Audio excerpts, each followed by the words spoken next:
यदि आप अपनी अभिलाषाओं से लड़ते हैं और यीशु के साथ को लेते हैं, प्रभु यीशु मैं इन अभिलाषाओं से लड़ नहीं सकता, आप मेरी सहायता कीजिए, तो यीशु का लहू तुरंत आपकी मदद करेगा। यदि आप बार बार मैसेज पर मैसेज लिख कर आप अलग अलग मिनिस्ट्री को मैसेज सेंड कर रहे हैं, तो आप गलत हैं। बल्कि आपको मैसेज लिखने की बजाय आपको यीशु से लड़ने की ताकत प्राप्त करने का मैसेज लिखना चाहिए। आपको लिखना चाहिए मिनिस्ट्री को, मिनिस्ट्री प्लीज मेरी प्रार्थना कीजिए कि मैं यीशु से सामर्थ्य प्राप्त कर सकूं। विनोद प्रोचिया मिनिस्ट्री की मेल में लिख दीजिए, कमेंट में लिख दीजिए, आप लिखिए कि मुझे यीशु के अनुग्रह के अंदर रहने के लिए प्रार्थना की जरूरत है। मुझे यीशु के लहू में बने रहने की जरूरत है। प्लीज मुझे आपकी प्रार्थनाओं की जरूरत है, आपके आंसुओं की जरूरत है, क्योंकि मैं संसार के वश में फिर से गुलाम नहीं बनना चाहता। आमेन, प्रेज द लॉर्ड। यदि आपको यह बात समझ आ रही तो अपने दोनों हाथ हिलाकर यीशु को तारीफ दे। यदि आपको यह बात समझ आ रही है तो यीशु की तारीफ करें। वो तारीफ के योग्य परमेश्वर है। और मैं जानता हूं इस वक्त स्क्रीन पर देखने वाले लोगों से यीशु बात कर रहे हैं, यहां बैठे हुए लोगों से यीशु बात कर रहे हैं। आज का संदेश यीशु मसीह स्वयं आपसे बात कर कर आपको सुना रहे हैं, क्योंकि मैं ऐसी बातें नहीं बोल सकता, मुझ में इतनी ताकत नहीं है कि मैं स्वर्ग की बातें बोल सकूं। लेकिन परमेश्वर जब आता है तो वो बातें बोलता है जो केवल वे समझ सकते हैं जो संसार से छुड़ाए गए हैं। मैं यीशु के सामर्थ्य को महसूस कर पा रहा हूं। रबा शेखाला बुरा रबा बाबा रबा खन्ना बुरा बथनरी बेखाले शिखाला बुरा लाखातला पोला नमा खोतना मनी शिखातला बुरा।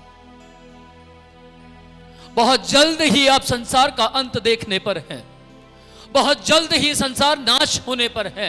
इसलिए उस संसार के वश में दोबारा ना जाएं जिससे यीशु आपको छुड़ा चुके हैं।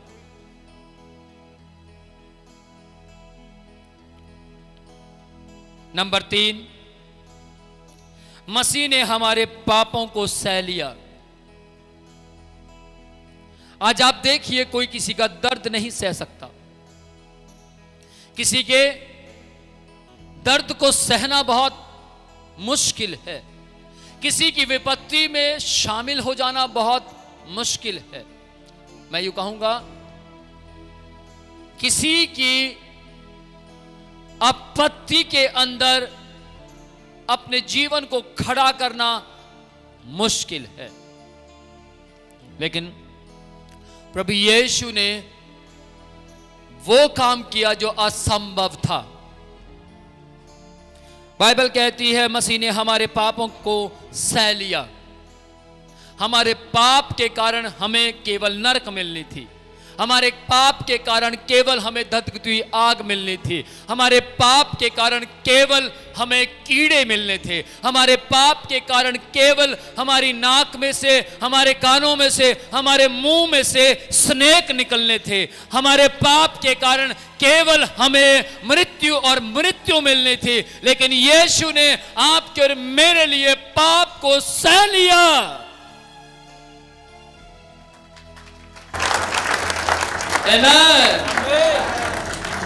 पाप को सहन किया। हो सकता है आपको कोई गंदा बोलता हो, आप सहन करते हो तो आप यीशु के दर्द को सह सकते हैं, समझ सकते हैं कि यीशु ने कैसे आपके पाप को सहन किया होगा। यदि कोई व्यक्ति आपको बुरा भला कहता है, या कोई व्यक्ति आपके बने बनाए बिजनेस को बिगाड़ देता है, या कोई व्यक्ति जो कि आपको मालूम हो कि बहुत पावरफुल है और आप ना चाहकर भी उसको कुछ नहीं कर पा रहे हैं और आप सहन कर रहे हैं। और यदि आपने किसी दर्द को सहन किया है तो सहन करने वाले लोगों से आज मैं कहना चाहता हूं, आप यीशु के दर्द को महसूस कर सकते हैं कि यीशु कैसे आपके पाप को सह पाए। और यदि आप इस बात को महसूस कर पाते हैं या फिर आप इस बात को समझ पाते हैं कि यीशु मसीह कैसे आपके पाप को सह पाए, तो याद रखिएगा आप ही वो परिवार हैं, आप ही वो बेटी हैं, आप ही वो भाई हैं जो यीशु के लहू के द्वारा इस संसार से स्वतंत्र कर दिए गए हैं। आमेन, प्रेज द लॉर्ड। पाप केवल आपको 10-5 मिनट तक एंजॉय दे सकता है, लेकिन यीशु का लहू इसलिए बहाया गया ताकि आप सदा का जीवन प्राप्त करें। इसलिए बहाया गया ताकि आप नरक की आग से बचाए जा सकें।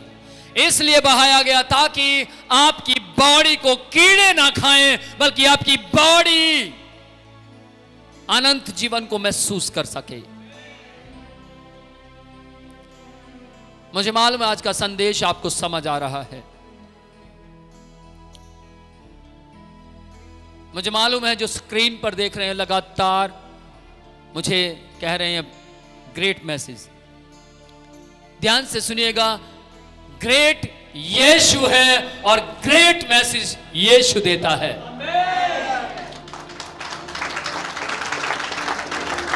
मैं ग्रेट नहीं हूं,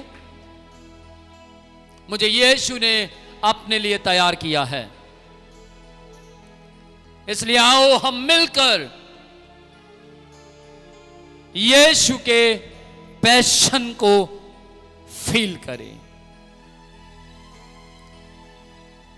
यीशु मसीह के ऊपर तरस नहीं खाना है हमें, लेकिन एक तरस क्या एक और परिभाषा है, हमें उसके साथ सहभागी होना है कि प्रभु यीशु ने ही मेरे पाप को सह लिया है। सहभागी होना है और कहे प्रभु से, प्रभु मैं इस बात को आपको कहता हूं कि मैं आपके साथ कार्य करूंगा। Praise the Lord.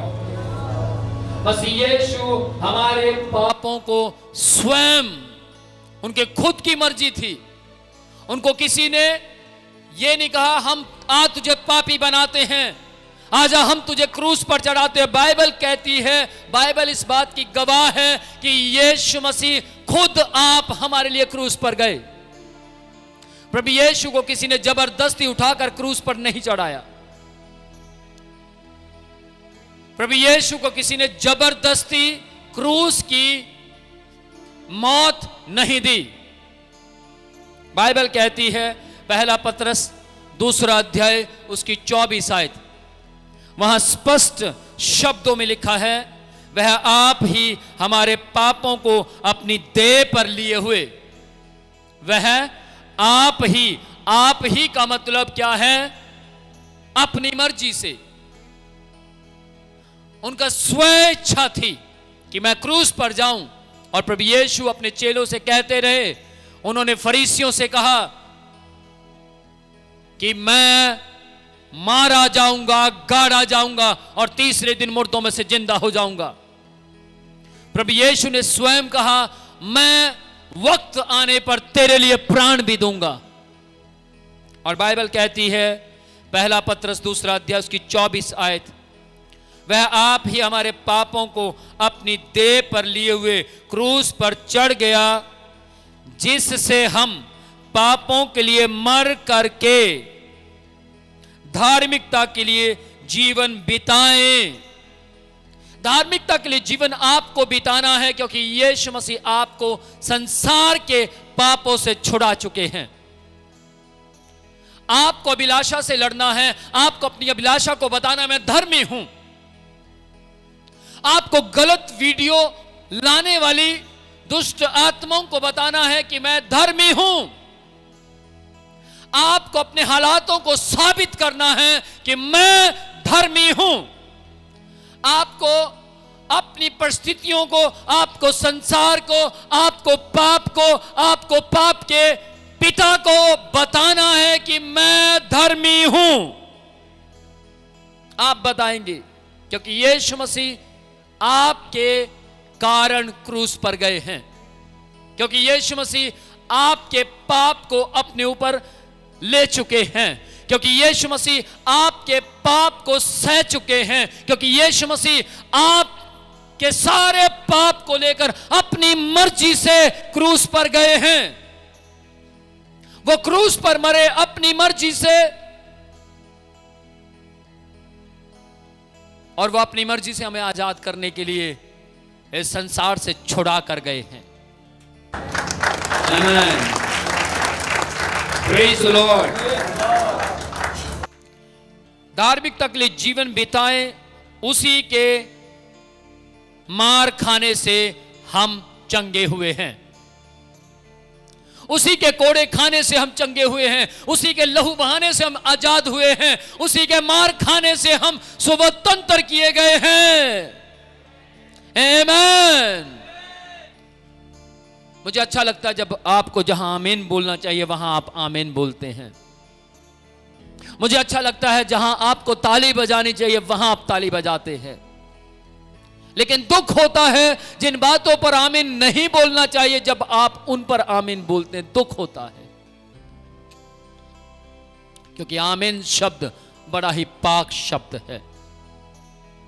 और यीशु के लिए ताली जब भी आप बजाएं सोच समझ कर बजाएं, क्योंकि यीशु आपके जीवन के अंदर चाहता है दिखाई देना। आमीन। यीशु मसीह चाहते हैं आपके भविष्य में दिखाई देना। लेकिन यदि आप चाहते हैं कि आपके भविष्य में यीशु मसीह दिखाई दे, तो उससे पहले आज ही आपको अपनी अभिलाषाओं का युद्ध करना होगा। आज ही आपको अपनी अभिलाषाओं से लड़ना होगा।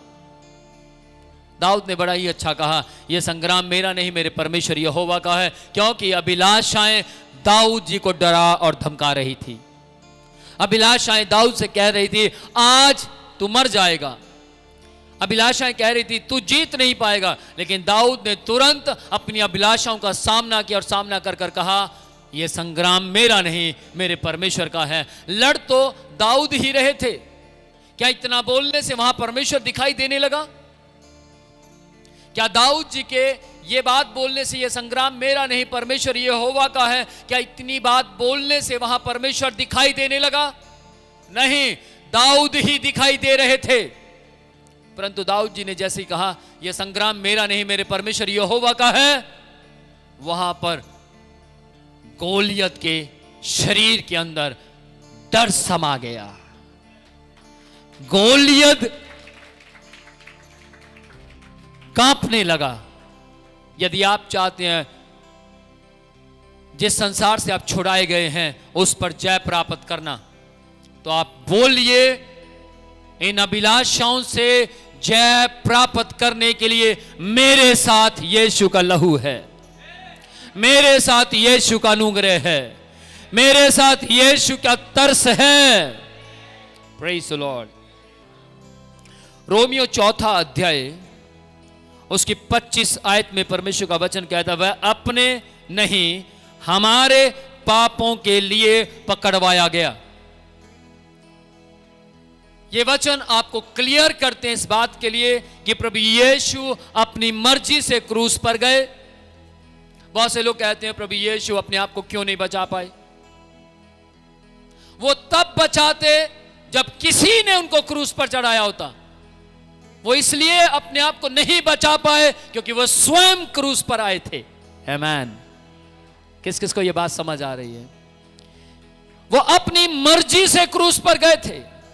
फिर दूसरी बात, मैंने जो सवाल पूछने वाले व्यक्ति से कहा, यदि यीशु क्रूस पर बच जाते तो आज मैं यहां खड़ा होकर चिल्लाकर नहीं कह सकता था कि मैं छुड़ाया गया हूं। यीशु इसलिए मरे कि विनोद प्रोचिया आज के दिन खड़ा होकर कह सके यीशु का मरना अनिवार्य था। आज मैं यदि नहीं डरता, उसका कारण है यीशु का लहू। आज मैं यदि पूरे हियाब के साथ यीशु का प्रचार करता हूं तो उसका कारण है यीशु का मेरे पापों को सह लेना। यीशु खुद क्रूस पर मरे, और क्रूस पर क्यों मरे? सवाल पूछने वाले ने सवाल पूछा कि सर फिर क्रूस पर वो मरे क्यों? क्या वो पापी थे? क्यों वो खुद क्रूस पर जाना चाहते थे? क्या उन्होंने अपराध किया था? नहीं, उन्होंने कोई अपराध नहीं किया था। यीशु मसीह पाक पाक पाक पवित्र पवित्र और अति पवित्र थे। कहां लिखा है? रोमियो 4 अध्याय उसकी 25 आयत में क्लियर शब्दों में लिखा है यीशु मसीह हमारे कारण पापी बने। लिखा है वह अपने नहीं, आपकी बाइबल के अंदर लिखा है। आप जिस बाइबल को घर में रखते हैं, जिस बाइबल को पढ़ते हैं, उसी के अंदर सेम ऐसे ही शब्द लिखे हैं। वह अपने नहीं, हमारे पापों के लिए पकड़वाया गया। वह अपने पापों के लिए नहीं, क्योंकि यीशु ने कोई अपराध 33.5 साल की उम्र तक किया ही नहीं था। आमेन। वो पवित्र पैदा हुए और पवित्र उनका पालन पोषण किया गया और पवित्र जवानी जी और पवित्र ही क्रूस पर गए। लेकिन पापी केवल और केवल हमारे कारण बने। क्रूस की मौत हमें मिलनी थी, लेकिन यीशु को दे दी गई। कीलें हमारे लगनी थी, लेकिन यीशु के लगा दी गई। कांटों का ताज हमें पहनाया जाना था, लेकिन यीशु को पहनाया गया। कोड़े हमें मारे जाने थे, लेकिन यीशु को मारे गए। 50 ग्राम मांस हमारा उतरना था, लेकिन यीशु का उतार दिया गया। उसका कारण यह था, इतनी दर्दनाक मौत आप और मैं ऑलरेडी पहले ही पाप में थे, तो हम कैसे उस मौत को सहन करते? क्योंकि हम तो पहले से ही पापी थे। खून को शुद्ध करने के लिए खून चाहिए। डायलिसिस जब होता है तो क्या किया जाता है? कहते इसका डायलिसिस हो रहा है, क्या किया जाता है? हाँ जी, खून को प्यूरिफाई किया जाता है, हाँ या ना? तो ध्यान से सुनिएगा, जिस व्यक्ति का डायलिसिस होता है किडनी की प्रॉब्लम के कारण, उसको खून के साफ करने के लिए ऐसी प्रक्रिया की जाती है। क्या उसका खून साफ कर सकता है? क्या उस व्यक्ति का खून अपने खून को साफ कर सकता है? नहीं। ध्यान से सुनिएगा, हमारा खून भी खुद पवित्र नहीं हो सकता था, इसलिए यीशु मसीह के लहू की प्रक्रिया करना जरूरी था।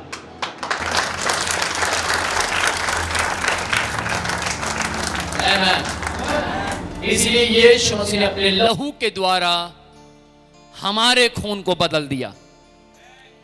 हमारा खून पापी था, यीशु का खून शुद्ध था। हालेलुया। वह अपने नहीं, हमारे पापों के लिए पकड़वाया गया।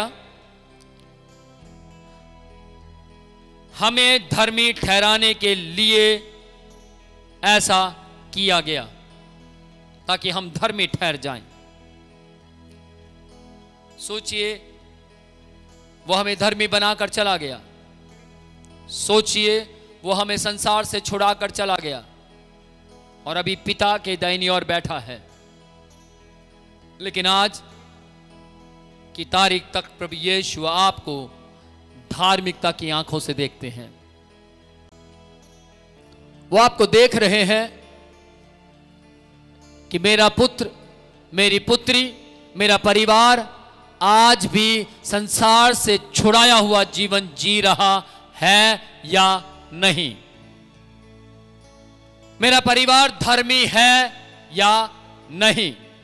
और यदि है तो परमेश्वर स्वर्ग से बैठे हुए देख रहे हैं, अपने पुत्र के जरिए देख रहे हैं, प्रभु यीशु देख रहे हैं और कह रहे हैं ये सचमुच मेरे लहू की वैल्यू को समझता है। Amen. Praise the Lord.